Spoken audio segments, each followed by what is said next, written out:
Bismillahirrahmanirrahim. Halo, Assalamualaikum. Selamat pagi adik-adik semua. Pada hari ke-18 ini, pada tantangan 21 hari membaca, kakak akan membacakan buku dari Literasi Cloud Stories yang berjudul Butet dan Orang Rimba. Karya penulis Beni Ramdhani dan ilustratornya Odilia Stefani. Bagaimana ceritanya? Mari kita saksikan bersama-sama. Oke. Begini kata Butet Manurung. Kerjakan sesuatu yang membuat kita selalu semangat saat bangun tidur. Butet Manurung. Masuk ke dalam hutan belantara, usir para penebang pohon, ikut berburu kancil, landak, dan ular. Semua itu Butet lakukan agar bisa dekat dengan suku orang rimba.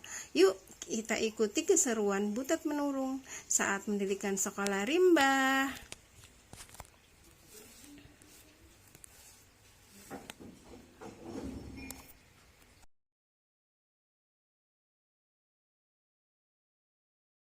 Everyone is a change maker. Semua bisa jadi pembaharu atau pembuat perubahan.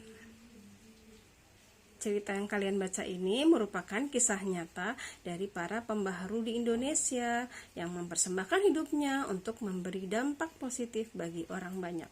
Butet dan Orang Rimba. Buku Rusa Rimba. Wow, berarti di hutan ya ceritanya ya adik-adik ya. Kak Butet sedang membaca untuk anak-anak itu. Nah, ini ceritanya. Pak, kenapa Butet nggak boleh ikut pramuka kayak teman-teman? Tanyaku. Nanti kalau sudah lulus SMA, Butet bisa lakukan hobi apa saja. Tapi sebelum itu, kamu harus rajin belajar, jawab Papa. Aku kesal sama Papa. Aku menghilangkan rasa kesalku dengan membaca buku di kamar. Kubayangkan diriku berlari di hutan bersama tokoh cerita. Aku mencoba bersabar. Mungkin setelah SMA nanti, aku bisa mewujudkan mimpiku bertualang. Namun sebelum lulus SMA, Papa meninggal karena serangan jantung.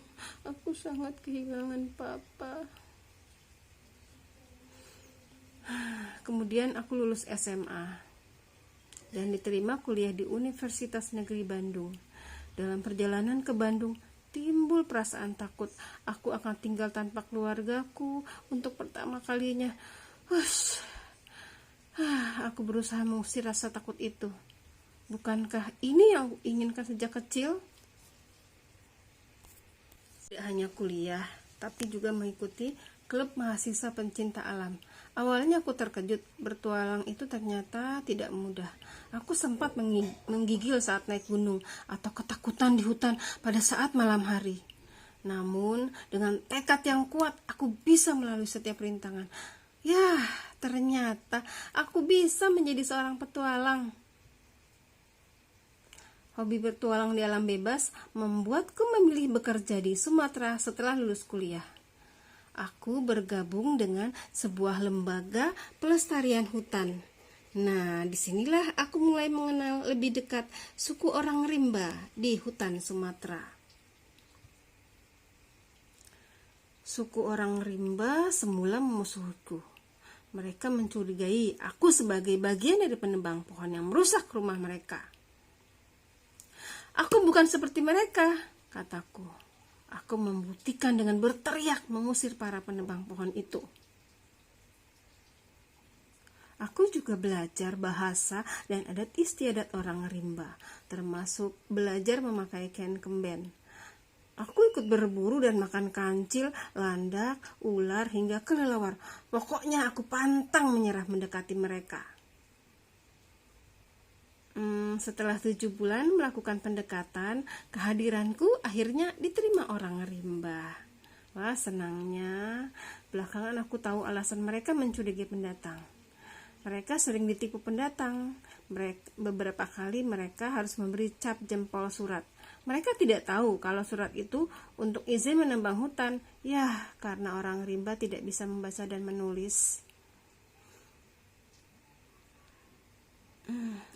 Aku harus membantu mereka.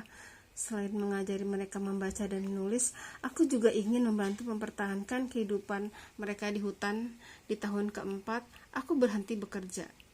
Bersama keempat temanku, kami mendirikan sekolah rimba. Ternyata mengajar tidak semudah perkiraanku. Cara belajar di sekolahku dulu sulit diikuti mereka. Bingung, pusing. Aku kemudian mencoba beberapa cara sampai menemukan cara yang cocok. Salah satunya dengan cara membaca suku kata. Wah, dalam waktu 2 minggu mereka sudah bisa membaca dan menulis. A, I, U, E, O, baca, da, B, C, D, bu, cu, du, B, C, D, B, O, bo, co, do. Meja. Aku juga mengajar orang rimba berhitung. Ya, aku pikir mereka perlu tahu cara berhitung. Mereka sering ke pasar untuk menjual hasil hutan, seperti madu atau buah-buahan. Jangan sampai mereka tertipu. Lalu, apa ambilan yang aku dapat? Petualangan yang menyenangkan. Bayangkan, aku jadi tahu rasanya dikejar beruang madu dan berhasil lolos. Tentu saja, hal yang paling membuatku senang setiap hari adalah mendengar suara mereka memanggil guruku. Ibu guru, Ibu guru, rusa, buku, rimba. Wah, serunya ya adik-adik. Bagaimana tadi pengalaman membaca kita hari ini? Seru kan? Kalau pengalaman Kak Butet dan orang rimba, bagaimana ceritanya? Menyenangkan apa tidak? Lalu bagaimana jalan ceritanya? Apa kamu masih ingat? Dan apa pembelajaran bisa kita dapatkan dari cerita ini? Seru ya. Nah, ini ada Kak Butet, tentang Kak Butet ya. Kita lihat hidupnya.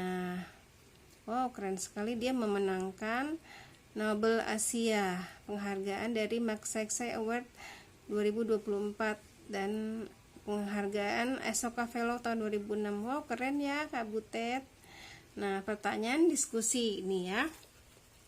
Butet bercita-cita pergi bertualang ke hutan. Dia kemudian bergabung dengan klub pecinta alam untuk mewujudkan mimpi tersebut. Apa yang sedang kamu gemari saat ini? Adakah klub di sekolah atau sekitar kota yang dapat mengembangkan minatmu? Bila tidak, klub seperti apa yang kamu buat? Kemudian nomor 2, Butet baru berkenalan dengan orang rimba. Mereka menolaknya. Kenapa? Ayo nanti dipikir-pikir ya. Jawabnya. 3, apakah pernah kamu ditolak? Apa yang kamu lakukan ketika seseorang atau sekelompok orang menolakmu? Apa yang dilakukan Butet? Nah, nomor 4, setiap orang memiliki sesuatu untuk diajarkan kepada orang lain. Jika kamu adalah Butet, pengetahuan atau keterampilan apa yang ingin kamu bagikan kepada orang rimba? Nah, nomor 5 yang terakhir, jika menurutmu buku ini menarik, yuk ceritakan kisah Butet kepada satu orang temanmu. Menurutmu, siapa yang suka mendengarkan cerita Butet? Oke. Demikianlah Butet dan orang rimba. Kita sudah selesai membacanya. Sangat menarik bukan ceritanya ya? Terima kasih. Kak Nurjana undur diri. Insya Allah kita jumpa besok lagi. Wassalamualaikum warahmatullahi wabarakatuh.